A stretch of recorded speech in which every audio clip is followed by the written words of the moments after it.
Hey friends, thanks for listening to the Mad Bros Radio podcast. I'm Robert Davis, my co-host is Matt Flowers. We've got a great episode tonight. This one's titled "It's All About the Girth," and we have a great guest, Mr. Trevor Kanan. He is a facial hair aficionado. He competes in it. We get a nice little look at the ins and outs of the competitive facial hair scene. We also have a beginning segment, which we do our we have to go back to the podcast Kate segment. We also have our what we're hoping to do every episode, an Ebola update. All right, guys, thanks for listening, and we'll see you next time.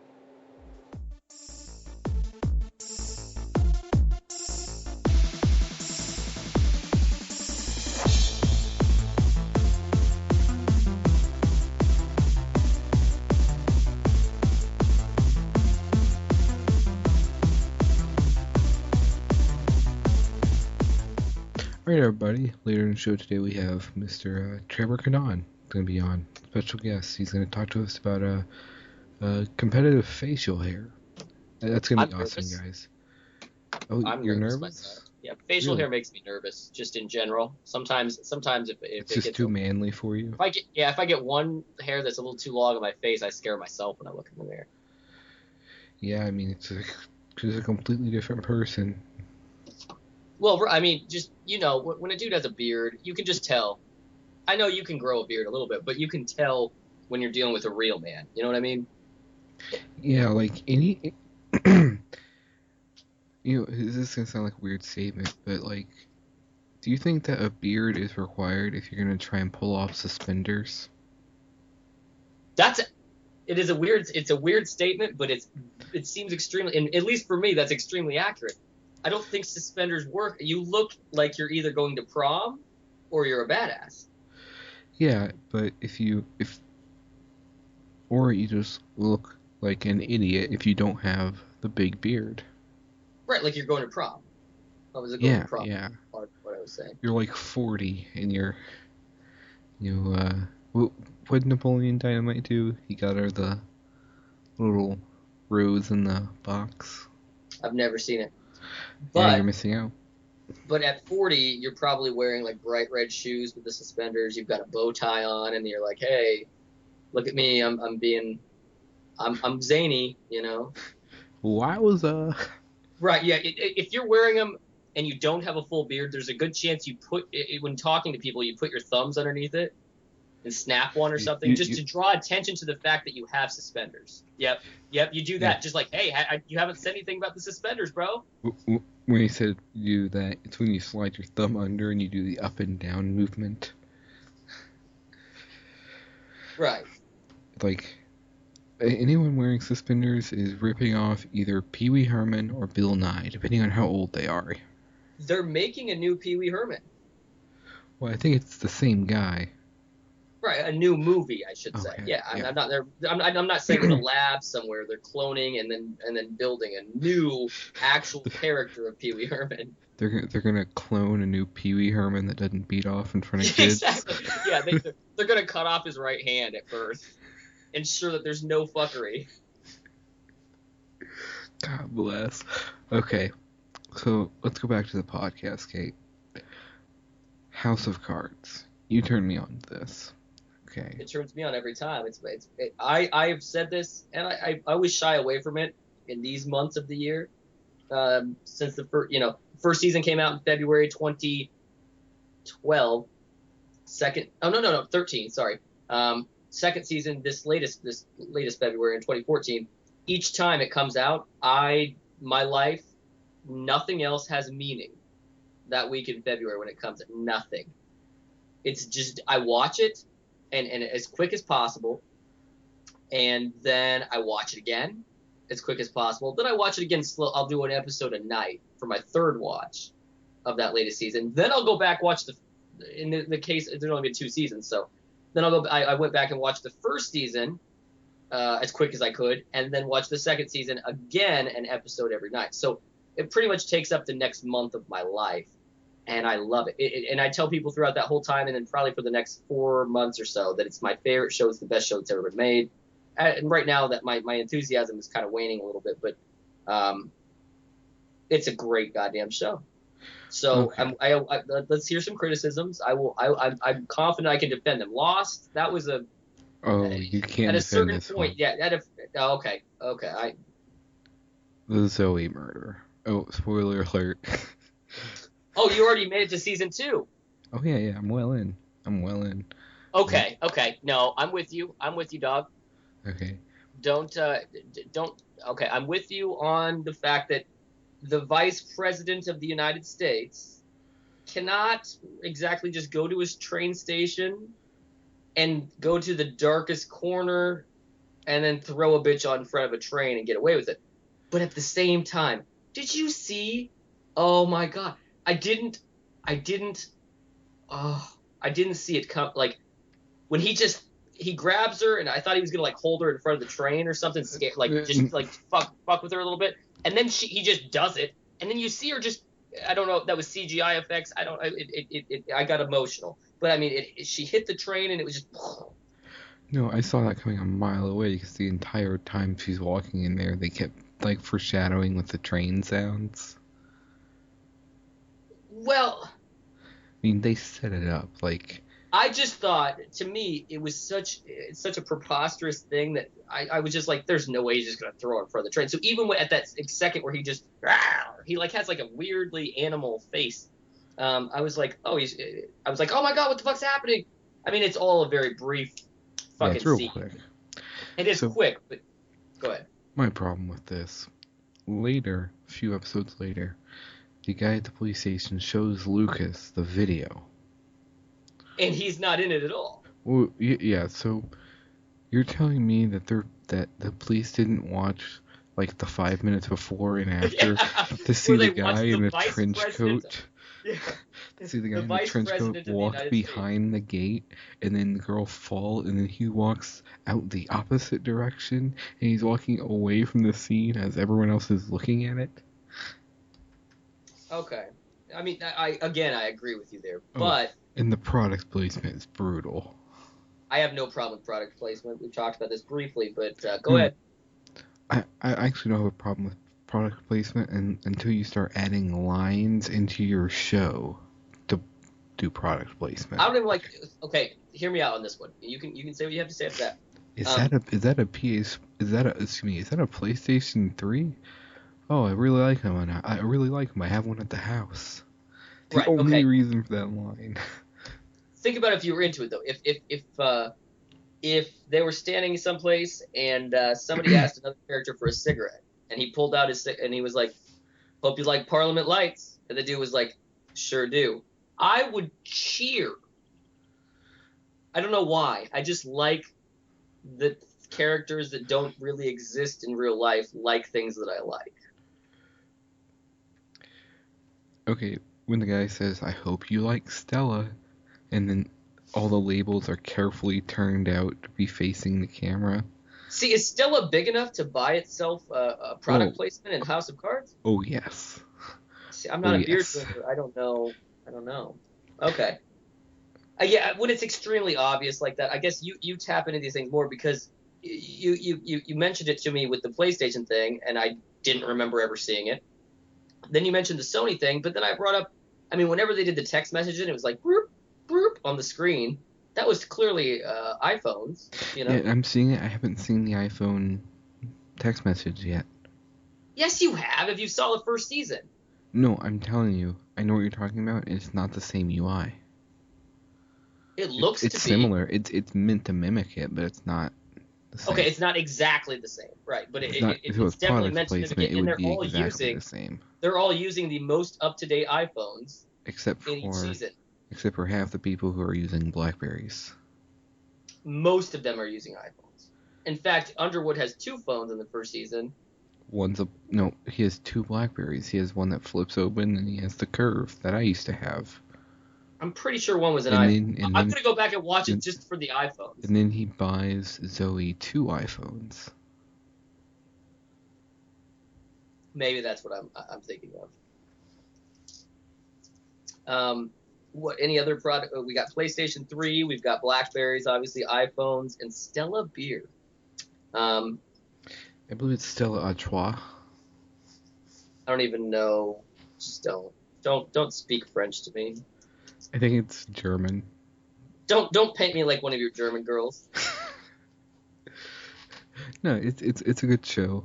I'm to the point in the show where the president is mad at both Underwood and Tusk. Okay, so speaking of Raymond Tusk, okay, are all the villains gonna have stupid last names? So there's Raymond Tusk. There's the Chinese guy named Fang. Good call. I didn't see. I think I like to think I'm a fairly intelligent individual, which whatever may or may not be true. But along with the product placement, I'd never even put that together. It's like I watch it like a pleb human would. I'm like, oh, Fang. That seems like every Chinese dude is named Fang. Tusk. If you're a multi-million-dollar, what is he? Dealing weapons or something? A billionaire. Yeah. Nuclear energy. Yeah, nuclear energy. Of course, your name would be Tusk or Horn or I don't know. I just think having Tusk and Fang be the enemies. That's right. I mean, but then they could also come back and be like, it's just our art. It's the way they're. It's a work of art. A television show is a work of art, and that's just how they express it. Fang, Tusk. Next one will be Claw. I mean, no, Donald Razor. Yeah, Donald Razor, and he'll have glasses. He will. There's going to be a false flag terrorist attack that he will vehemently deny was orchestrated by the U.S. government or something like that. So, what? Don't spoil it. But I won't. He's gonna kill the president, right? When you say don't spoil it, okay. I can't answer. Okay, you can't really answer. ask a question based on that. I'm just saying right now is I am. State the terms of the spoiling. If it's a no, do you want me to say no? And if it's a yes, you don't answer at all. I'm just saying at this point I'm on like episode. I'm like halfway through season 2. I'm saying that's the direction I think they're going. I mean, they're alluding to that he has aims for the White House when he's like, now I'm only 3 feet away. Well, he's in the White House already. I mean, he wants to be president. Right, I got you. Right. And also, isn't the vice president's office is not in the White House? It's in the Naval Observatory. Exactly. Yeah. No, that's where they live. The Naval Observatory. Yeah, you're right. You're right. The residence. Yeah. His office is in the State Department, isn't it? I don't know where the I would assume his office is at the Senate building. That you might be right. I mean, it's definitely not the White House. By the way, how gangster like Kevin Spacey played off when he strolls into the Senate. I believe you're sitting in my seat. Yeah, that was so gangster. That's what makes the show for me. You could have if anybody else had played that character, I would not have been interested. I mean, even I probably would have liked it, but I wouldn't have given it a chance past the first or second episode. My favorite scenes, which I feel like you may have mentioned you didn't like, or maybe you did. I don't know. Excuse me if I'm wrong, but where he talks to the camera, he talks to you. See, I started out hating that. But it gets darker and darker and more fucked up. To the point where especially when it gets to be season 2, towards the end of season 1, when he starts talking to you, I start getting like a little like jump, like a little weirded out, like because he makes straight eye contact with the camera, which is impossible because the camera doesn't have eyes. And I'm looking at it and I'm just like, I want to like look away. Like he plays it so fucking well. I feel like in a few years, this is going to be like the role, even though he's done a ton of great things, I feel like this is going to be the role he's most noted for. You mean he's not going to be remembered as the guy from Call of Duty? No. Yeah, I think I did read he was in Call. He's not. I'm going to say this is going to outshine Kaiser Soze. Oh, how dare you spoil that movie? You just spoiled the show that came out way more recently than that. I know. No, see, I'm a reformed politics junkie. That's why I like it too, yeah. Okay, I'm a reformed politics junkie, so the fact that, like, I was proud of myself because I understood all the mechanisms of exactly what he did with the quorum call and such, and how perfectly they set it up. because they hadn't even talked about the Senate, so now they can just say, oh, it's a Republican-controlled Senate. That's why they were able to do the read one name an hour, and he walks in, I believe you're in my seat. Right. Which was gangster. I've tried to turn so many people onto this, and I think it's the only show. You're the only person besides my father that I've gotten to actually watch it, like it, and appreciate it, and watch it all the way through.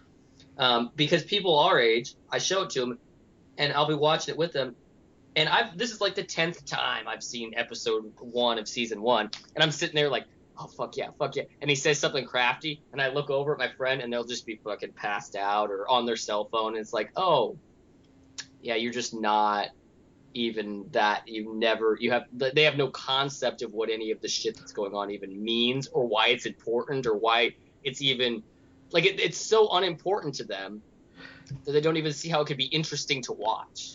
Hey, Matthew, who is the majority whip of the House? Well, see, thanks. I have no clue. The majority whip? Yeah. That would be second in command to... No. Wait. Third. Who's the second in command? The majority leader. Oh, and then... Okay. Speaker of the House is the leader of the House. I don't know. Neither do I. Well, I'm glad that you brought that up. Oh, I thought you might know. Thus furthering the idea that we're idiots. We've been critiqued as to not say that by our fans. Oh no, see, our fans don't know what they want. We do. We definitely do. Clearly, growing in popularity with every episode. Thanks, guys. We're like the Republican Party in 2014. By the way, not anytime soon, but we do have T-shirts on the way. So it's some. Matthew's like rolling his eyes at me, like, "No, how dare you?" No. Okay, what are we gonna put on them? Our logo. We should. What's that? Our logo. Which logo is that? We only have one logo. I haven't seen it. You made it. Oh, that one. Dude, yeah. Dude, like how bad of an alcoholic are you? You don't remember? No, I understand. I made that. But I haven't seen it posted anywhere. I sent it to you, and you were like, "That's okay. That's no, okay." No, dude, it's posted everywhere. Okay. Well, I apologize for having missed that. It's the thumbnail on all our files. Well, yes, I could actually. I'll make the design. It'll be good. It'll be good. So yeah, anybody listening right now, you've got to buy a T-shirt. We don't know when they're coming, but we've decided they're coming as soon as X amount of people want to buy them. I'll figure the math out tomorrow. I don't know. Yeah. I don't know. I think it'd be really cool. Like, you ever see people with just like shirts that you have no clue what it's about? Right. I'm never one of those people because like I only wear like free like local radio station shirts and tie-dye. I'm generally one of those people.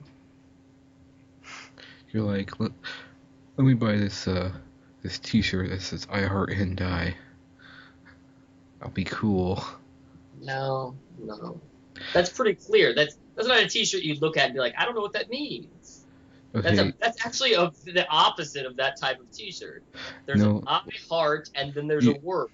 You realize like a very small percentage of the population knows what hentai is. They could go home and Google it. If they look at our T-shirt, which just has our logo, I guess want they can them to Google it. Well, that's the whole point. I think we'd probably we'll figure it out. I think we need to upgrade from the Podomatic. We need our own URL. Yeah, we need our own URL. And we need to be listed on iTunes. I don't think we have enough viewers for it. I think we do. And we have no viewers. We have listeners. Right. Listeners, excuse me. Let's see how it goes.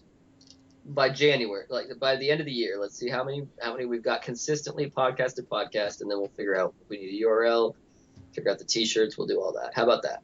Now, if any of our listeners happen to like own a domain service, Yeah. If you own the internet, call or us. Time Warner. We'll settle for less than the internet if you own Time Warner or something like that.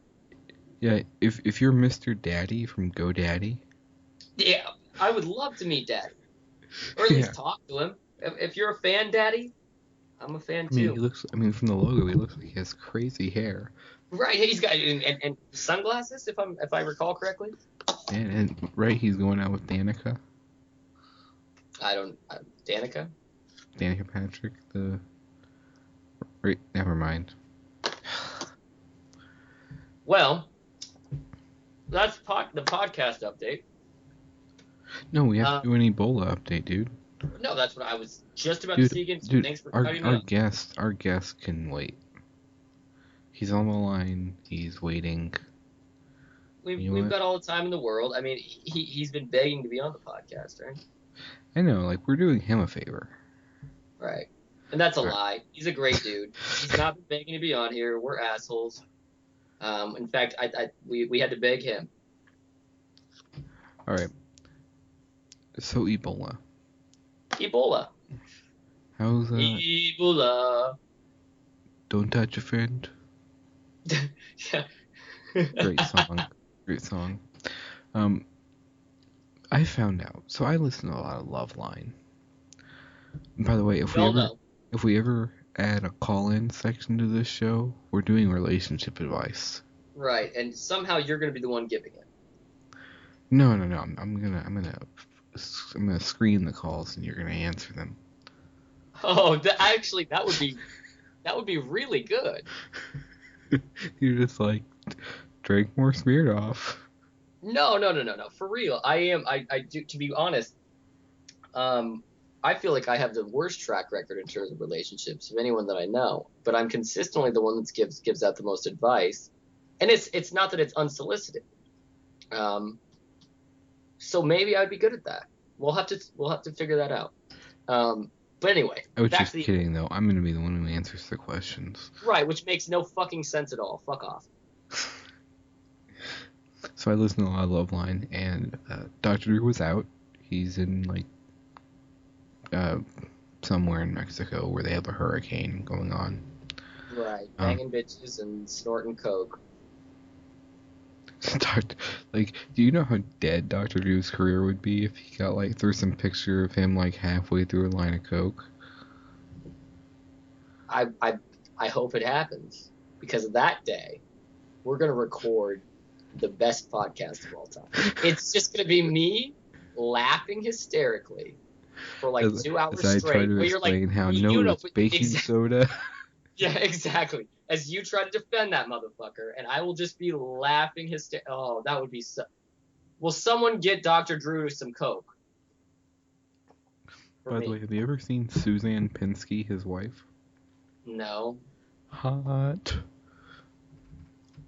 I don't know. Somehow in the back of my head when you asked that, I thought you were gonna be like, yeah, she looks like a dog. I was like, oh, this is the one thing. No, how could I even? Why do I always have faith that you're gonna come through? No, you're gonna defend him to the bitter end. No, I'm gonna pull up pictures and you're gonna agree with me. How old is she? How old is he? No, she couldn't. Oh, he's late 50s. I have to disagree with you on principle alone here. On principle alone, listen to you. Here. Copy paste. Paste.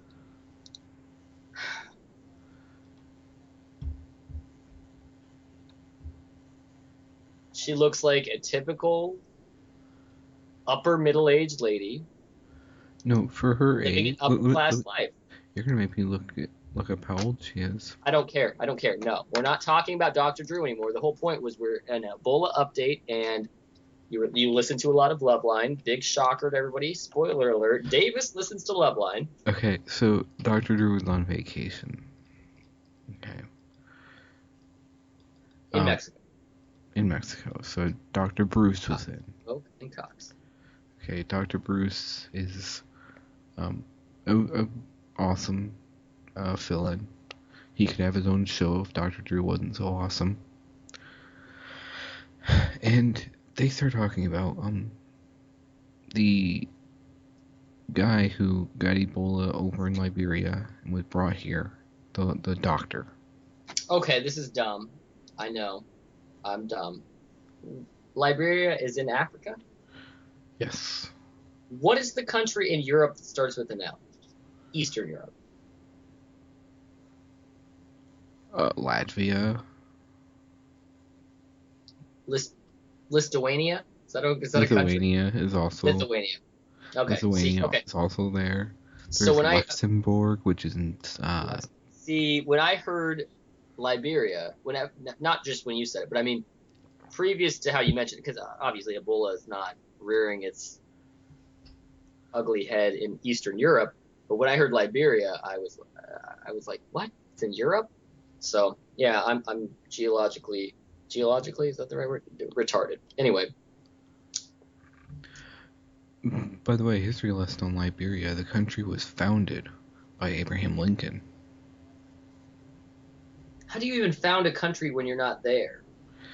Well, so the way that worked is Abraham. There's a misconception about Abraham Lincoln. Abraham Lincoln did not want to free the slaves. He wanted to put them all back on boats and send them back. Mm-hmm. So that's what he did. And he just sort of took all of them. Most of them were like born in the U.S. Not all of them. All of them was that's. No, I mean he started the process of just sending them back. Well, clearly the process wasn't completed.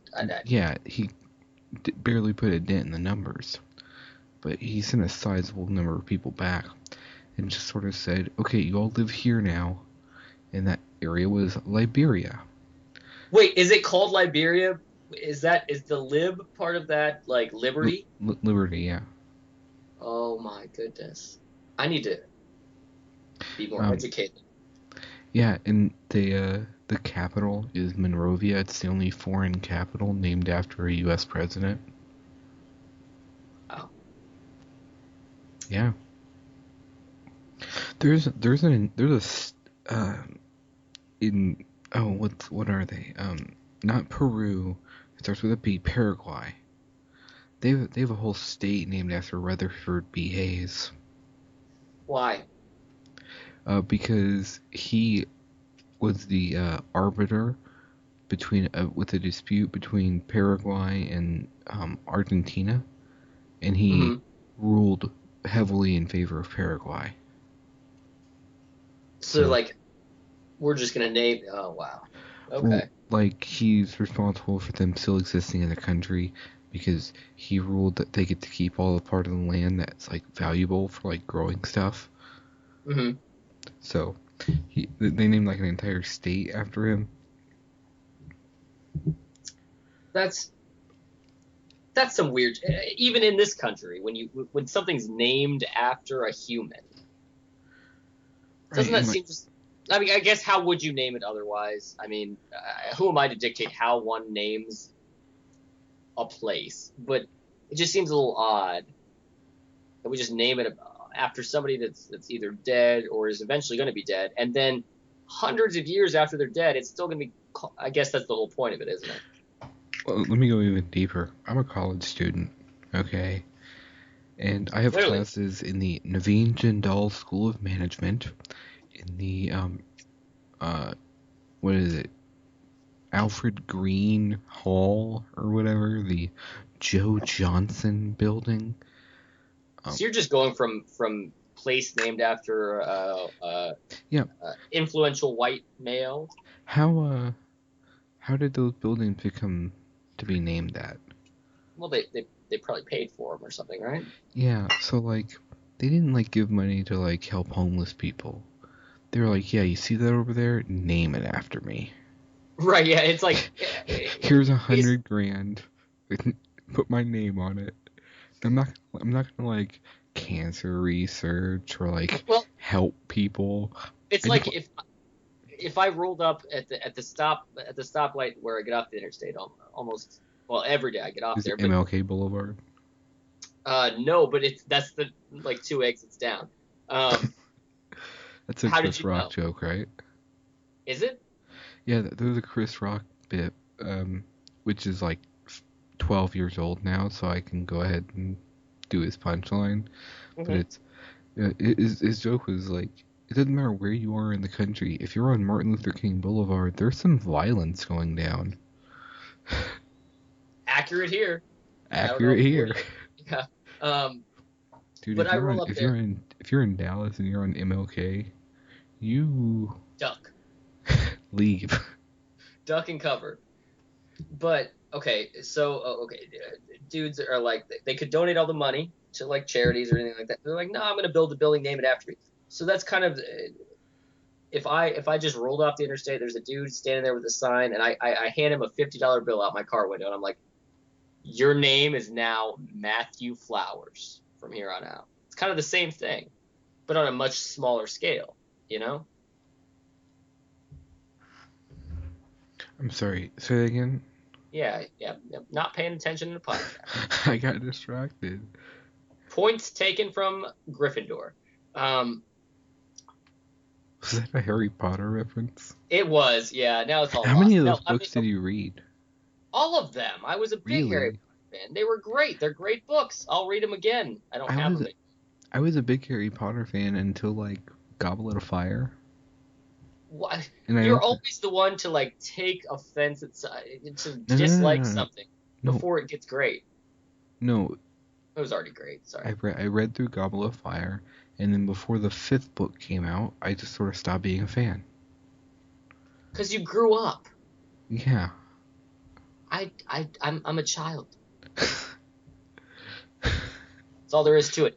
Anyway, what I said was, you said they build these buildings and they don't donate their money to anybody. So it's I could do this on a much, much, much smaller scale by just, when I get off the interstate and I pull up and there's a homeless person there, they're asking for money, I just give them a $50 bill and I say, your name is now Matthew Flowers.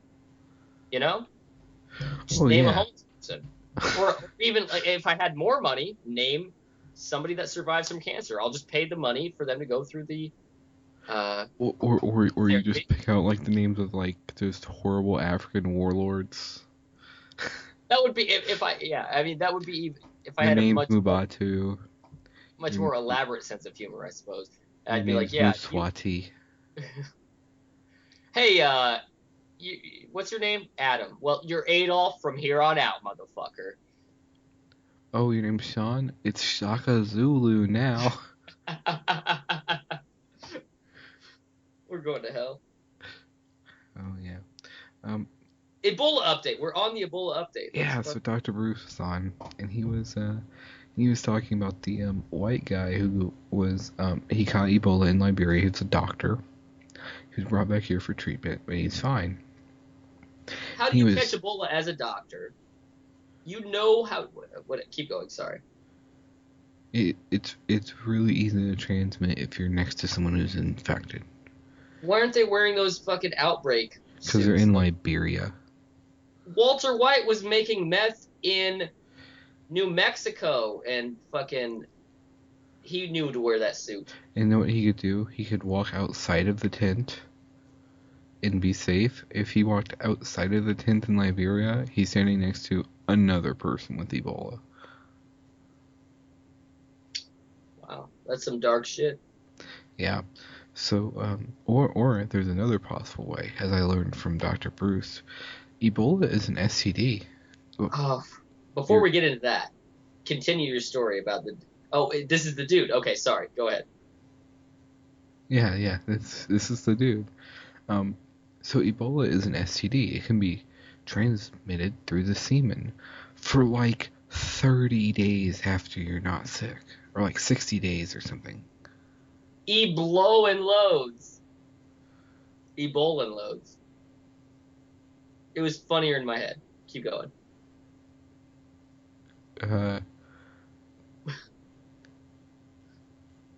Cambola? I like that.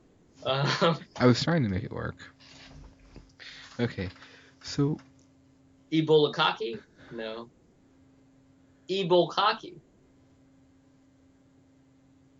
No, we're trying way too hard. Just go. Keep going. Yeah, so apparently they've got this dude, he has to beat off into a cup every other day, and he's helping them study the viral load of his loads. The viral load is gonna be my new screen name everywhere, anywhere on the internet. The viral load.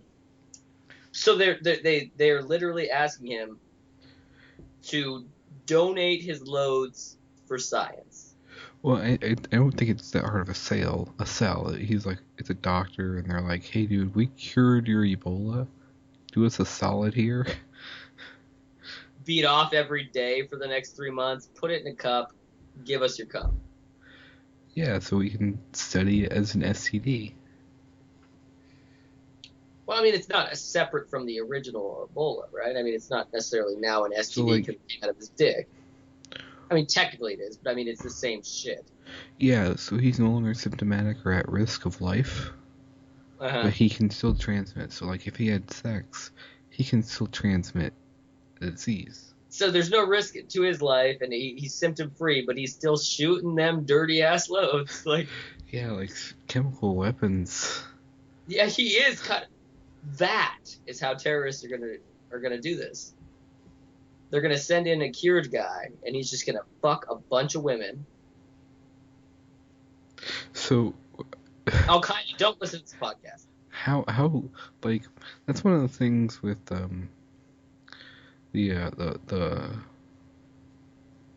laws of probability, right? Like, so what are your odds of getting Ebola and then surviving? And then what are the odds that the same person who gets Ebola and survives is a radical extremist Muslim with whom has contact with a terrorist cell? That's a great point. I have no idea the odds of any of those. I don't even know. Oh, I thought you would give me a number. Well, because I have been working on my Ebola statistics as well as my Arab versus extremist Arab statistics as well, and I just the math isn't there yet. I'm sorry. I'll hit you next week with that. Yeah, tune in next week where we'll get an exact likelihood of that happening. Exactly. Right, yeah. Guys, we've had our guest on hold for like half hour longer than we were supposed. He has something to say, Matthew. Right, he does. Hold on, we okay. I guess we can let. I'm still nervous about the beard, but we'll go ahead and go through with this. We will see you all next week. Thank you for listening, and we're arranging some great guests, I think. And in honor of Loveline, mahalo.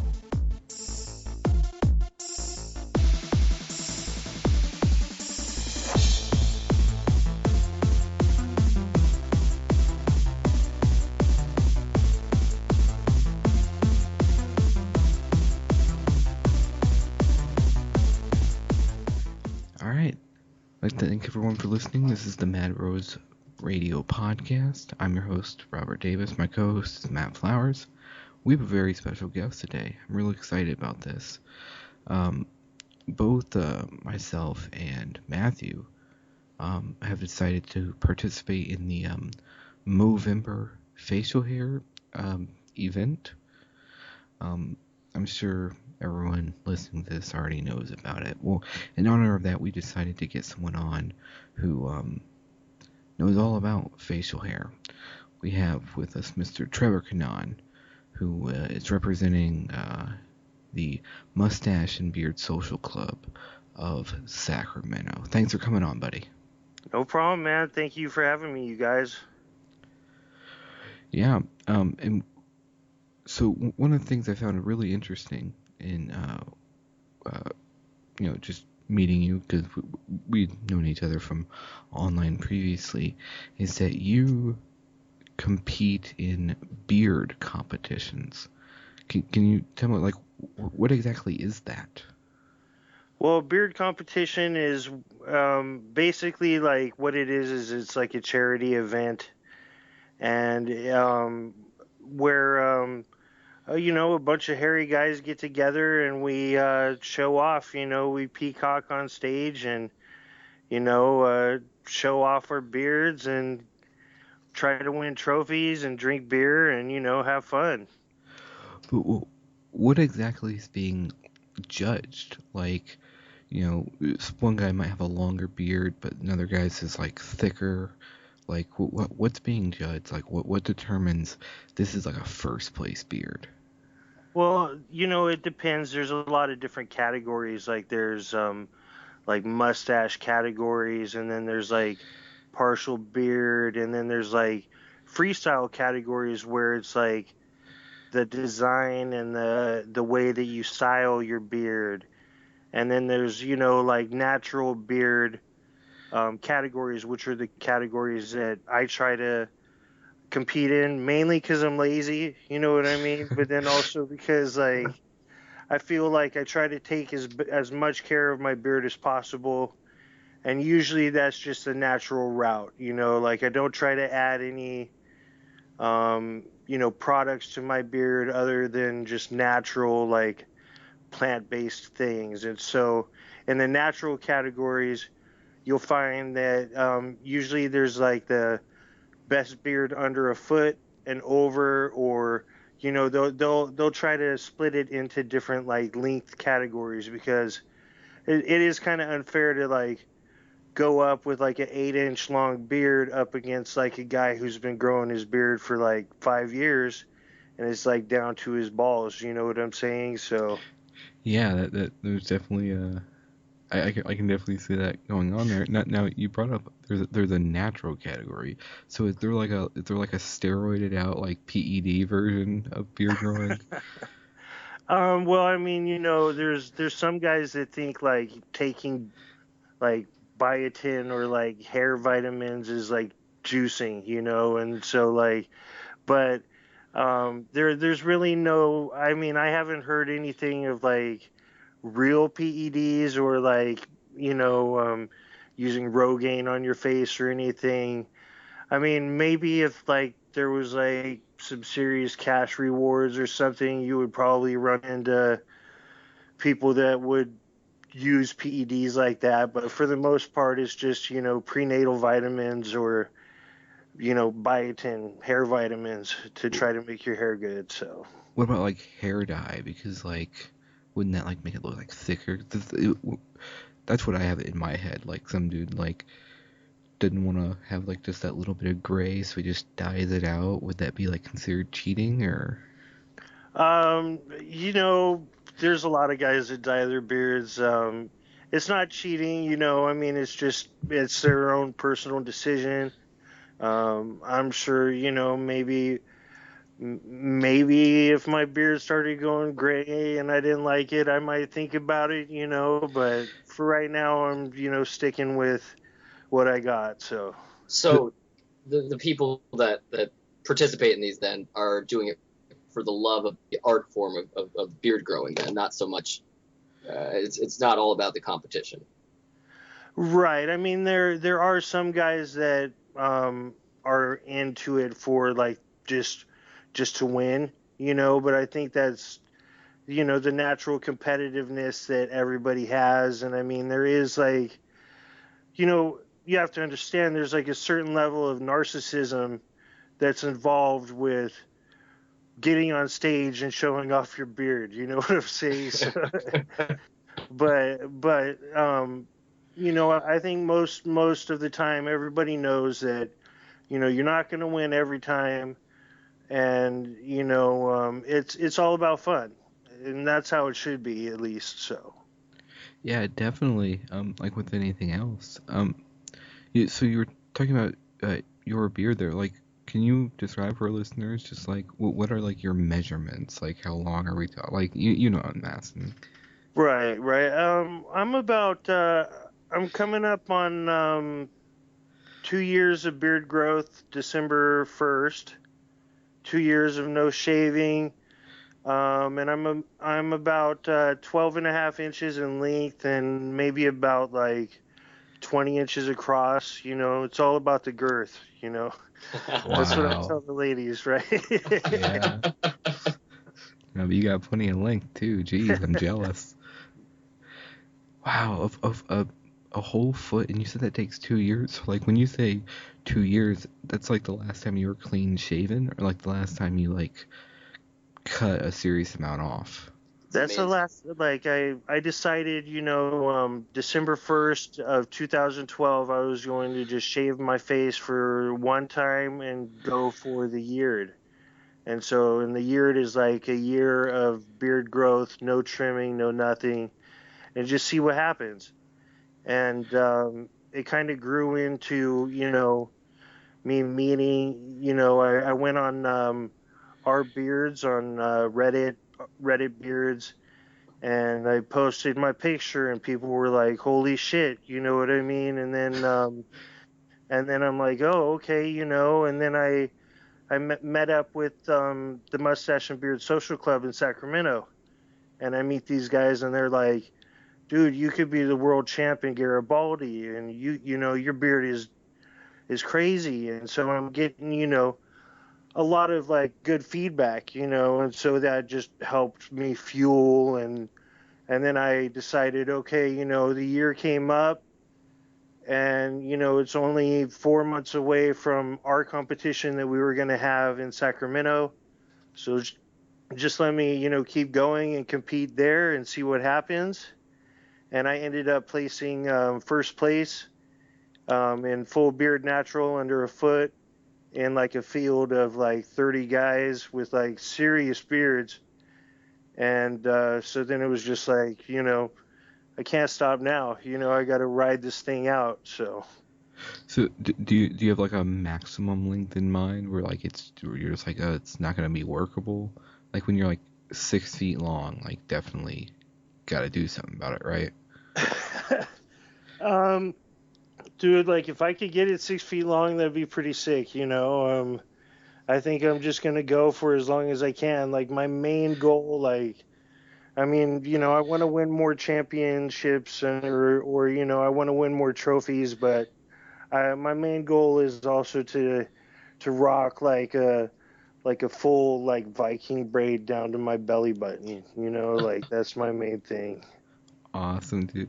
So like speaking of like the grooming, like how long does that take to comb? I mean, I've seen pictures and like on the ones I've seen, it's definitely like there's a lot of like grooming and maintenance going on. Like how long does that take to deal with? I'm a person with no hair, like on my head or on my face, so I don't know anything about like hair maintenance. But like to talk about that time commitment. Well, I mean, like I bet like if I had a hair, it would be more of an issue. But right now, it's just a beard. I kind of have like the balding thing going on. So right now it's You and just me my both, beard. brother. Yeah, man. But right now it's just a beard, and it doesn't really take that much. Maybe like 20 minutes to get it like fully combed out and oiled and ready for what I consider to be presentable. Wow, so 20 minutes. See, I like how you said that. It doesn't take that much, and you're like 20 minutes. My eyes just about popped out of my head. That's crazy. Um, so one of the things I was thinking about, like, does having that much facial hair, does it like limit like the type of like foods you can eat or something? Because like in my head, I know anytime I eat pancakes, I always get like the bit of syrup on my chin.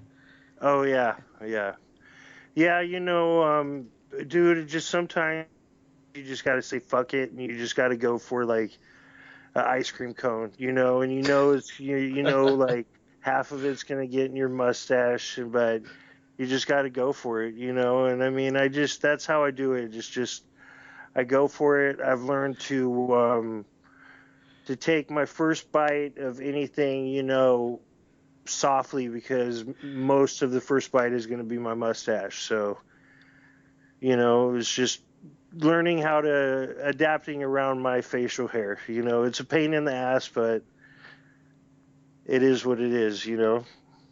So, how do you think you've ever been like judged or like treated differently because like you walk around with this giant beard, like if you looking like Santa Claus in July might draw some attention, right? I think that the natural like conclusion would be to think that I would get thought of in a negative way because of my beard. But actually, I feel that if anything, it's been positive. Uh, Before, when I had just my regular, goatee or no facial hair, just nobody would talk to me. I'd just go to the store, no one would look, and now it's like I walk to the store, people like, look at that beard, dude, nice beard, and people like I'm driving down the street and people like honk and they want to take a picture with me. Like I go to the quickie mart and like like seat guys want to take a picture with me to send back home, and I mean it's like this type of stuff never happened before. It's just like the beard has opened me up to this whole new way of living that I never would have had before without it, so So, now you brought up how a bunch of like dudes noticed it. Like, are there facial hair groupies? yeah, there are, I wouldn't know anything about that, because I'm a good boy, like I got, my kids and, my kids' mom and stuff like that. But there definitely are, I wouldn't necessarily call them groupies. I just, ladies that love beards, you know what I mean? And beards make panties drop sometimes, and so it's just, it happens. Right on, right on. So, usually at these competitions, there's like separate mustache divisions. Are there like rivalries between like the mustache people and the beard people? Like for like which one's like a better, I guess, art form? Well, here's where it gets interesting is like there's not really a rivalry between like mustache and beard, like between the competitors themselves.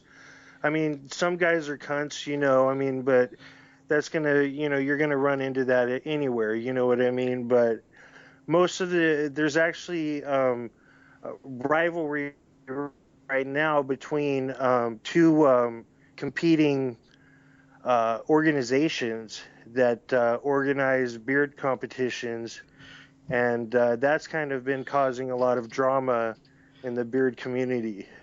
Really? So like you're building up to like a facial hair Royal Rumble? A beard off.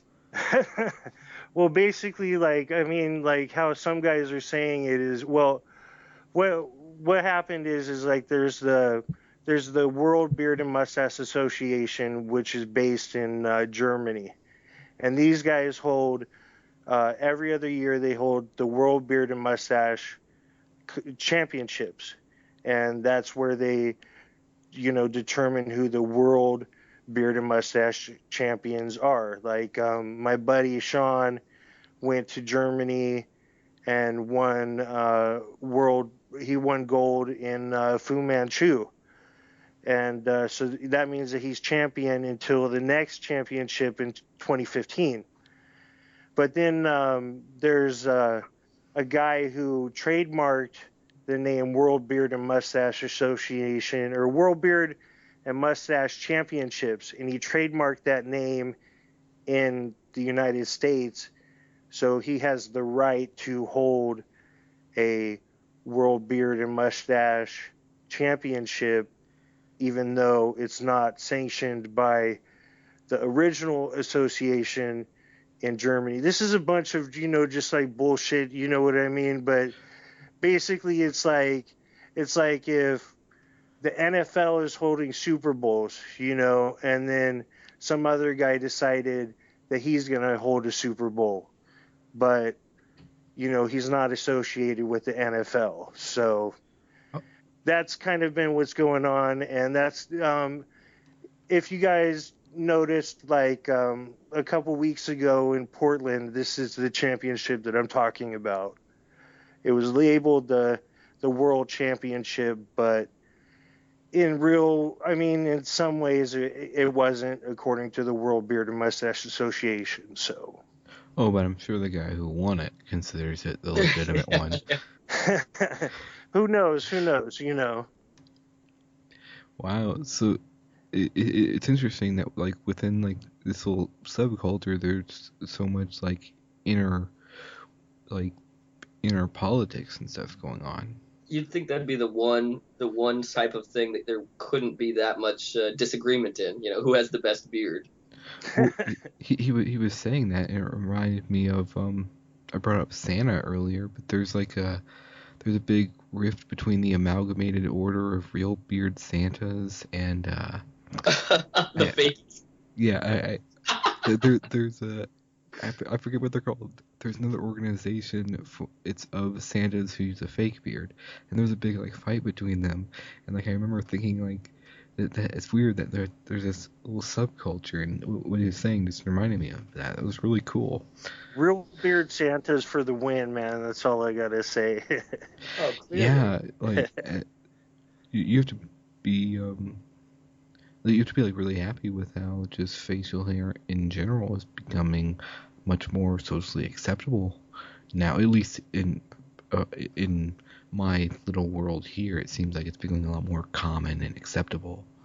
Yeah, dude. I mean, it's really nice. I think we still got a lot of work to do. I would like to feel that at some time people won't be judged by their facial hair, and that your doctor could have a beard like he used to have 50 years ago. You know what I mean? Like there's or just the been president.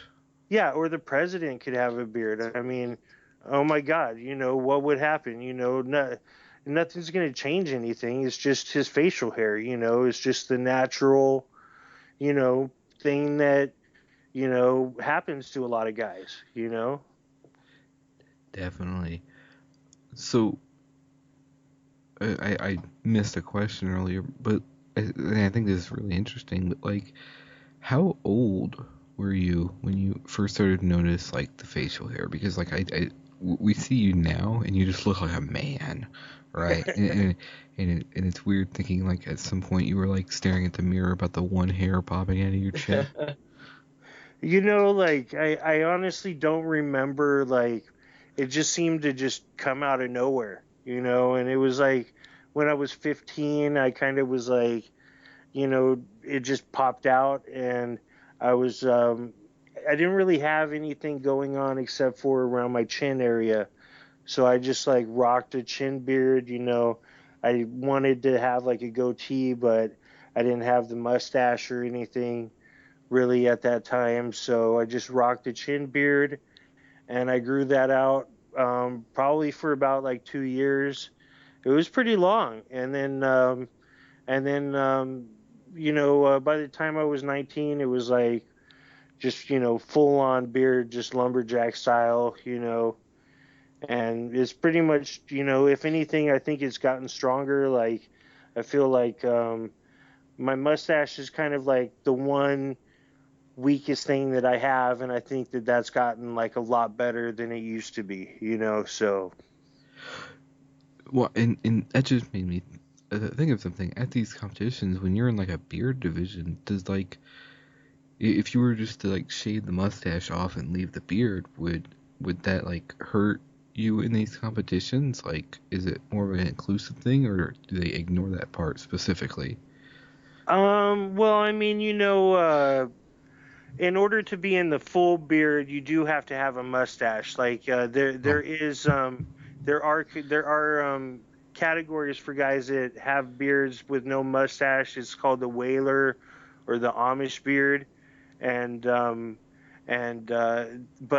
in order for the full natural beard, which is kind of it's kind of viewed as the creme de la creme, the fucking Major League Baseball. Yeah, it's a major league thing. It's nice to get a gold, in mustache and stuff like that. But at least in my eyes, or in a lot of the other bearding community, full natural is the shit, And there was a guy who won multiple championships for his beard, and he kept his mustache trimmed, and that was kind of a little bit of a controversy about, it's full beard, it's not small mustache, so people think that, and I believe it too, that the mustache should be the same with the beard. Like, it should blend in. You shouldn't have like a trimmed beard and a trimmed mustache and a wild beard. It should go along. It should go with itself. So, Are there categories where people just straight up do wacky shit, like maybe like a stripe on either side of the face or anything? Is there like the creative division or something?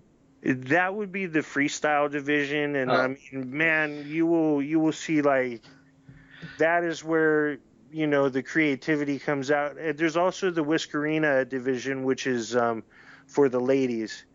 And the Whiskerina division is like, where they use arts and crafts to create beards, and you'll see beards made out of, beer caps, and I saw like a Sharknado beard, and it's just really creative things. And then with the freestyle division, you'll see like real, things created out of the beard. Like, there's one guy in Germany who competed with like his beard, and it was shaped into like a smaller version of himself.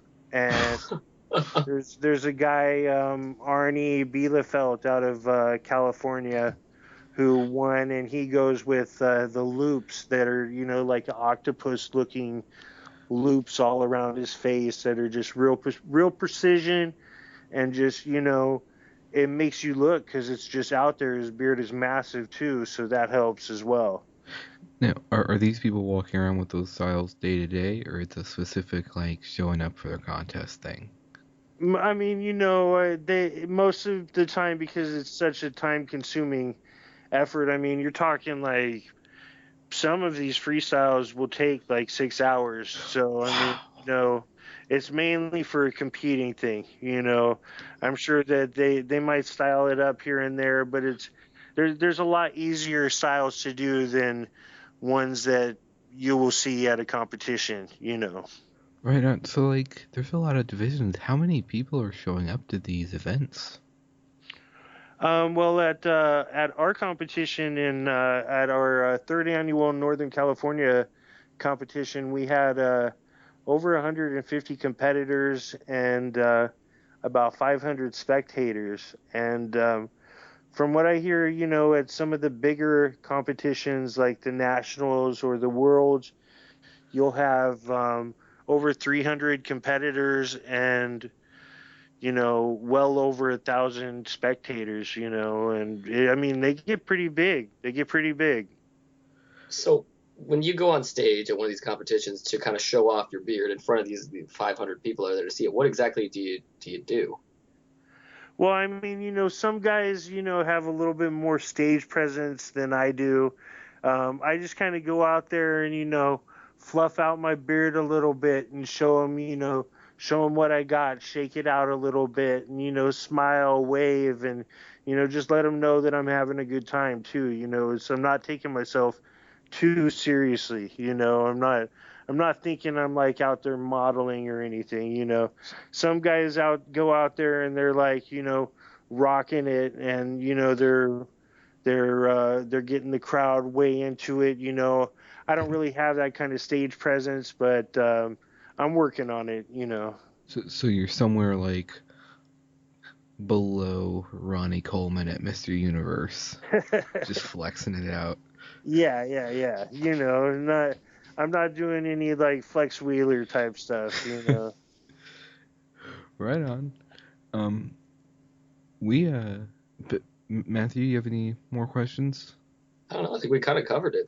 That's way more than I even thought was involved in the beard community, especially the female beards thing. Yeah, like are like you said that it's there's no real beard in the female division. Right, that's what I initially went to. I was like, oh, chicks with beards. How did I not expect this? We would love to have a chick with a beard come and compete at our competition, but they would most likely be in with the the guys, there, unfortunately, there's not, or fortunately, either way you look at it, there's not really a lot of chicks out there with substantial beards.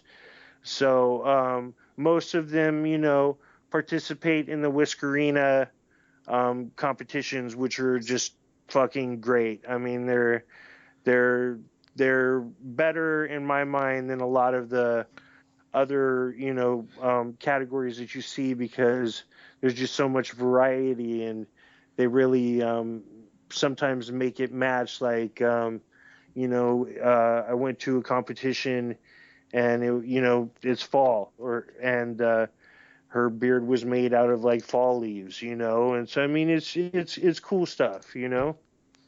So there's a lot of competitors at these things. You ever walk around and you see someone with like not that impressive of a beard, and you just think, what a scrub. No, as long as they're not in my category, I don't really judge. If they're in my category, I'll just be like, oh, okay, I might have this guy beat, and then most of the time I'm like, holy shit, look at that guy's beard.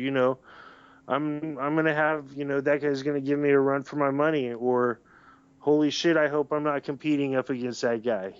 So I don't really get that cocky.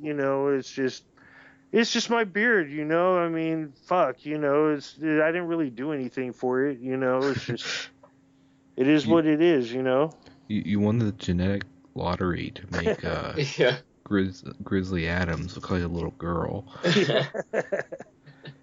So Yeah. I might have already asked this, but what is the longest beard you've ever seen? Like Well, in person? I've seen the longest, like, that I would call, like, for sure the longest, like, natural beard that I've seen has been down to, like, probably down to, like, mid-thigh. And then, like, I was at a competition, and the guy, I'm not sure if it's a dreadlock. I'm not sure what's going on, because the guy always kind of keeps it, like, with a lot of hair ties, like, all the way down, and this thing's dragging on the floor. So either way, I mean, it's really long, so yeah, I don't know what it is. I don't know if it's a dreadlock. All I know is that, it was like, it's on the floor, like he could use it as a whip. Wow. That's gotta get in the way of when like you're driving. Or doing anything else. Yeah, pretty much anything. Yeah. So, how the lady counterpart there, like, did she care at all that you just decided to upgrade your manliness level? Well, like part of the whole reason why I was growing it was kind of just like a silent, like, like I'm taking control of some aspect of my life. I mean, yeah, I'm not sure if you guys have had to deal with this, but you might have to deal with it in the future. I hope you don't. But sometimes, your lady and your mother-in-law get on your ass, and they start fucking hounding you, and they start trying to think that they can control you. And I was just like, they start talking stuff about like, oh, you need to shave or whatever. And then I'm like, okay, you know what I'm going to do? I'm going to grow my fucking beard out. Fuck you guys. You know what I mean? So I grew my beard out, and my girlfriend hates my beard. She hates it, Oh, but really? So you're a beard enthusiast, and she absolutely doesn't like it at all? no, she doesn't like it at all. She gives me shit about it all the time. But, hey, if you don't like it, It's your face. Yeah, exactly. Does she not go to these competitions or anything like that? She's just... No, she's not involved in Wow. the whole bearding aspect of my life at all. And I mean, yeah, I kind of, it'd be nice to have, that kind of support, but then also at the same time, she does support me in the way, like, she watches the kids while I go. She lets me go do it without giving me too much shit, so. It's good to have someone there who enables you to do the things you enjoy doing. Right. You know, I mean, uh, That's you that's know, awesome. yeah. That's awesome. It's So sort of a silent support type thing. Yeah, She, I mean, you know, she knows she knows I'm not gonna change, and you know, I know she still loves me. She'd probably like it more if I, you know, did what she wanted me to do. But hey, man, I'm not getting fucking trained. You know what I'm saying? I'm rebelling, damn it. You know. awesome. Love that attitude. So before we let you go, tell us more about your social club, the Mustache and Beard Social Club of Sacramento, and this competition y'all are hosting that's coming up. Well, we're gonna be hosting our fourth annual Northern California beard competition. It's going to be at the Sacramento Railroad Museum, and that's where we had it last year. It's an awesome venue. The stage is set up where there's just old trains right behind us, just gigantic trains in a big, hall, and it's an awesome venue. It's an awesome time. We get beer from Lagunitas, and a lot of the proceeds go to charity. We always try to help out, at least two charities. That's what we're all about. We're about bearding, but we're also about giving back to the community and trying to do something good. We're not trying to get rich off of our beards. We're just trying to have fun and do good stuff. And that's what we're about. Awesome, awesome, dude. Now, does that have does that have a date yet? Our date is kind of in flux. We were scheduled for the last Saturday in March, but we're thinking about switching that out. I'm not really sure on the details on that, but if you guys want to, follow us up on Facebook on the Mustache and Beard Social Club, it's spelled with the O because they think we're English or something. I don't know, dude. I didn't do it, but Mustache with an O. And or just hey, I accept Facebook friend requests from anybody. If you're from the Rogan board, hit me up, man. Awesome, dude. We appreciate you having. We appreciate you coming on. I thought Oh, this was. hey, I I thought. appreciate it, you guys. It was a fun time. Also, one last thing for me, at least. Do you have any tips for growing out Oh of yeah, facial hair? Because we both are in dire need of them, if there's any available. yeah. We're doing the Movember deal, and I mean, obviously, I'm going a little bit stronger than Matthew right now. But I don't grow facial hair. I promote like coming like on like a regular basis. I think like hey, if you got a FAP, you got to do it. You know what I mean? But I think like at least once a day, you got to get the load out. No That wonder Davis I'm has got so much facial hair on him. wait. Is this Just sitting in a is box this tips jerking on off how all to day. is this tips on how to grow hair on the face or on your knuckles? no, hey, either way, it's how to grow hair. I'm just saying, like, I'm not sure on the exact chemical, but basically, it's like it's a breakdown of testosterone that causes facial hair growth, and I don't know how else to break down testosterone other than to just get it out. So sometimes you got to do what you got to do. You got to eat right. I don't Oh, really I'm not do doing that, much of but that. yeah, I don't do that either. But take vitamins, and just rock what you got. Some guys aren't gonna have, like, super thick beards, but just like be happy with what you got. And some guys are mustache guys, some guys are beard guys, some guys are chop guys, just fucking rock it. And facial hair revolution, we could like, if everybody grew a beard, they can't fire everybody, you know what I'm saying? We need some CEOs with some beards, I mean, Like, there's no reason why my doctor can't have a beard. That's all I'm saying, you know. Agreed. Agreed. Awesome. Thank you for coming on. We hope to have you on again soon, man. Definitely, man. Anytime, guys. You guys have a good time. I had a good time, man. All right. Thank you. And All right. end scene. All right. I thought that went really well, man. Thanks for coming on. All right. We're going to get You off guys the... didn't bring up Movember, man. I was all ready to talk about prostate health and shit. Okay. You're absolutely correct. So I'm just going to remove the fact that I completely just ended right there, and let's get into that. All right. So, like, I briefly mentioned at the beginning of the show that, in a little bit towards the end, me and Matthew are participating in the Movember, which is...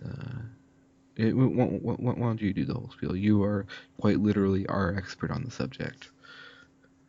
So you guys are participating in Movember, which is the, well, what it originally started out as was a men's health movement of growing, a mustache in the month of November to remind men to get prostate exams and, for prostate health. And, what it's kind of formed into now is, now it's No Shave November, and now it's No Movember, and people are growing mustaches, and they're not shaving in November, and they don't know why. They're just doing it. You know what I mean? And I feel like, I'm all for anything that promotes facial hair growth and facial hair acceptance, and also men's health, or anybody's health, really, human health. But I feel like, the same people or the same criticism that people had with the ALS Ice Bucket Challenge of, people are just pouring ice buckets over their head and they don't even know why, or they're not giving money out to ALS. I mean, the same type of thing is going where guys are growing mustaches out, but they're not going to their doctor. They're not getting their prostates checked. So, R. Davis, Mean Panda, go get your prostates checked, guys. Come on. Well, I know I examine my own prostate nightly. Yeah, definitely. It's really interesting because until we had discussion on Facebook before and preparing for this interview, I was actually unaware that there was like a public health concern associated with the movement. It was just something that you did to be cool.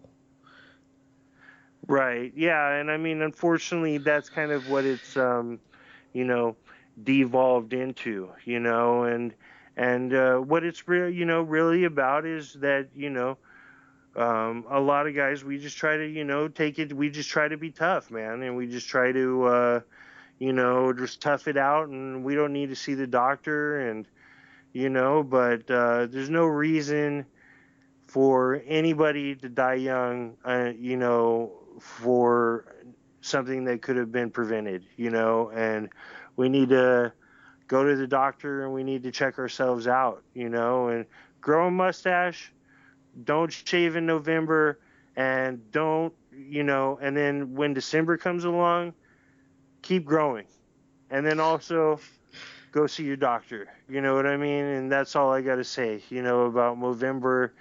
There's a whole nother bag of worms involved with, like, the guys trademarking the name Movember, and if you want to have anything to do with that, you got to, that's a whole nother bag of worms that I don't want to necessarily get into, but my main thing is that we got to take better care of ourselves. Definitely. Here on the Mad Bros podcast, we're all for people not dying. And for prostate exams too. I mean, come on. Well, like, how can you be afraid to have some dude in a lab coat stick their finger in your butt when, like, you look like Grizzly Adams? That's a good. Would you look like a man? Like, what are you afraid of? You're sometimes unviolatable with a beard. sometimes you could get lucky and have a hot doctor, and she's younger than you, and I mean, it's nice, so. So you, where's this magical fairyland that you live in?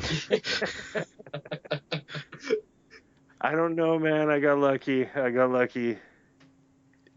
Yeah, so Utopia is just south of Sacramento, folks. South, literally. All right, we got anything we need to get to? I'm good, man. I think that Alright. sums it all up. We got get your prostate checked, grow your beard, and yeah. All right, guys, we're signing off this time for real. All right. Sorry about the false ending earlier. But all right, guys, thanks for listening.